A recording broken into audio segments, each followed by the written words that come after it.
ओम नमः शिवाय। श्री शिव महापुराण उमा संहिता 32वां अध्याय। कश्यप की पत्नियों की संतानों के नाम का वर्णन।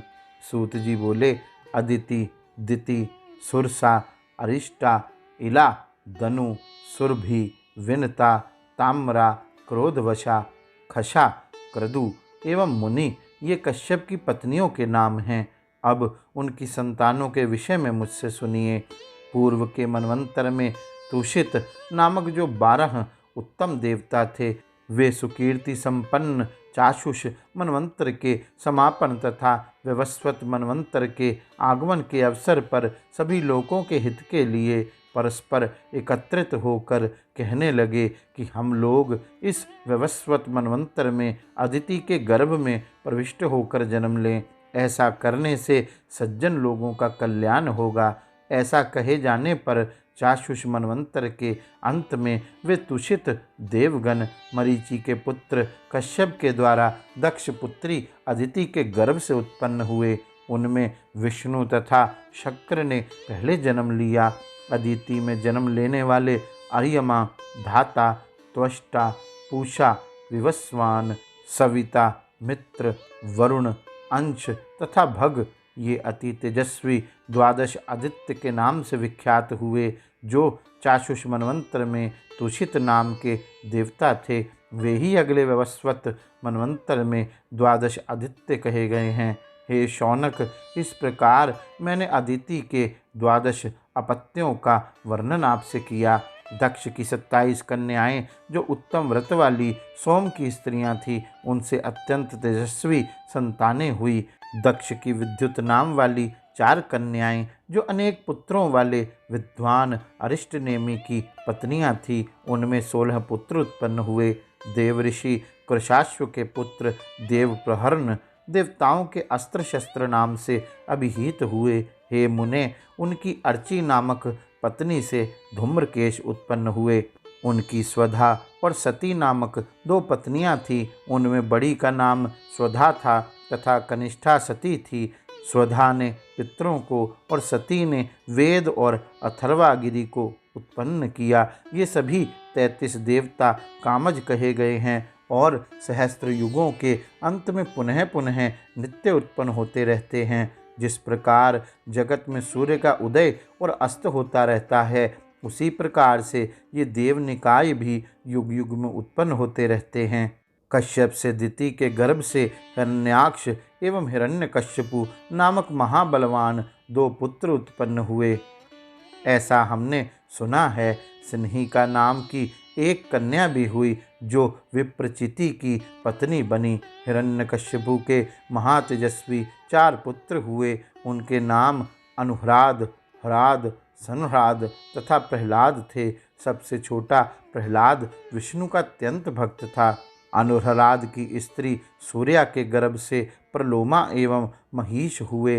ह्राद की धमनी नामक पत्नी ने वातापी एवं इलवल को जन्म दिया। संह्राद की कृति नामक भार्या ने पंचजन को उत्पन्न किया। प्रहलाद की देवी नामक भार्या से पुत्र विरोचन और विरोचन का पुत्र बलि हुआ। हे मुनीश्वर, बलि के अशना नामक पत्नी के गर्भ से 100 पुत्र उत्पन्न हुए। बलि शिव भक्ति परायण महाशैव था। वह दानशील, उदार, पुण्य कीर्ति एवं तपस्वी कहा गया है। उसके पुत्र का नाम बाण था।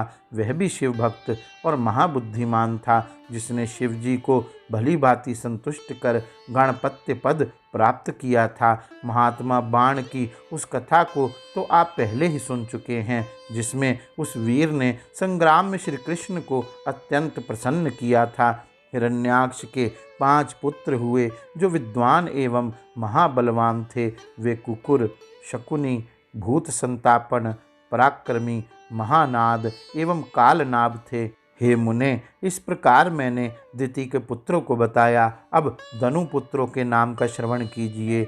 दनु के महापराक्रमशाली 100 पुत्र हुए, जिनमें अयोमुख, शंबर, कपोल, वामन, वैश्वानर, पुलोमा, विद्रावण, महाशीर, सर्वभानु, वृषपर्वा एवं महाबलवान विप्रचिति मुख्य थे। दनु के ये सभी पुत्र कश्यप से उत्पन्न हुए थे। हे अनघ, अब मैं आपसे प्रसंगतः इनकी पुत्रियों का वर्णन करता हूँ, उसे सुनिए। स्वरभानु की प्रभा, पुलोमा की शची, हाइशिरा की उपदानवी तथा वृषपर्वा की शर्मिष्ठा नामक कन्या थी। वैश्वानर की पुलोमिका तथा पुलोमा नामक 2 कन्याएं थीं। मारीची कश्यप की ये 2 पत्नियां बहुत संतान वाली तथा महाशक्तिशालिनी थी। कश्यप ने उन दोनों से 60,000 पुत्र उत्पन्न किए, जो दानव कुल को आनंद देने वाले तथा परम तपस्या से युक्त थे। दानवों में महाबली पौलोम एवं कालखंज पितामह का वरदान प्राप्त कर देवगणों से सर्वथा अवध्य तथा हिरण्यपुरवासी थे, जिनका वध अर्जुन ने किया था। विप्रचिति से सिन्हिका में जो पुत्र उत्पन्न हुए, वे सभी दैत्य दानवों के संयोग से महापराक्रमी थे। उन सिंहिका के पुत्रों में 13 महाबली थे। वे राहु, शल्य, सुबली, बल, महाबल, वतापी, नमूची, इलवल, स्वस्वरप, अजीक, नरक, कालनाभ, शरमान, शर तथा कल्प नाम वाले थे, जो दनु के वंश का विस्तार करने वाले हुए। दनु वंश को बढ़ाने वाले बहुत से इनके पुत्र और पौत्र उत्पन्न हुए। उनका वर्णन यहाँ विस्तार के कारण से नहीं किया जा रहा है। संहराद के वंश में निवात कवच नामक दैत्य हुए। इसी कुल में तपस्या से आत्मज्ञान प्राप्त करने वाले मरुत भी हुए थे। ताम्रा के महाशक्तिशाली क्षणमुख आदि पुत्र उत्पन्न हुए।